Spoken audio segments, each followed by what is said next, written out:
রাধে রাধে। আজকের ভিডিওতে আমি আপনাদের বলবো চাতুর্মাস্য ব্রত কি এবং চাতুর্মাস্য ব্রত কটি মাস ও কি কি মাস নিয়ে হয়, এই ব্রতের মাসে কি কি খাওয়া যাবে না এবং এই ব্রত কবে থেকে শুরু হচ্ছে, এগুলোই আজকের ভিডিওতে আমি আপনাদের বলবো। তো আপনারা ভিডিওটা শুরু থেকে শেষ পর্যন্ত দেখতে থাকুন। প্রথমেই আপনাদের বলবো চাতুর্মাস্য ব্রত কি। চাতুর্মাস্য ব্রত অত্যন্ত পবিত্র 4 মাসের নিয়মাবলী ও সংযম সাধনের সময়। এই চাতুর্মাস্য ব্রত সাধারণত আষাঢ় মাসের শুক্লপক্ষের একাদশী শয়নী একাদশী থেকে শুরু হয় এবং কার্তিক মাসের শুক্লপক্ষের একাদশী অর্থাৎ উত্থান একাদশীতে শেষ হয়। এরপর আপনাদের বলবো এই চাতুর্মাস্য ব্রত কটি মাস ও কি কি মাস নিয়ে পালিত হয়। তো এই চাতুর্মাস্য ব্রত 4টি মাস নিয়ে পালিত হয়: শ্রাবণ মাস, ভাদ্র মাস, আশ্বিন মাস ও কার্তিক মাস বা দামোদর মাস নিয়ে এই চাতুর্মাস্য ব্রত পালিত হয়।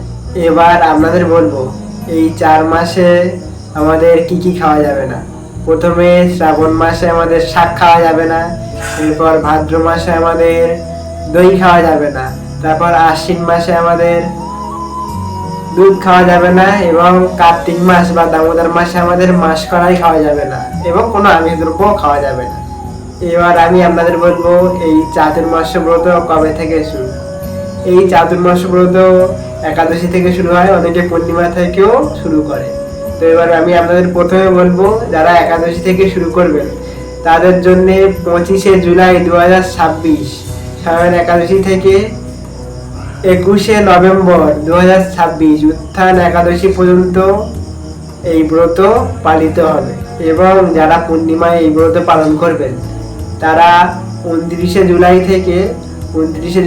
2026 থেকে 24শে নভেম্বর 2026 পর্যন্ত এই ব্রত পালন করবেন।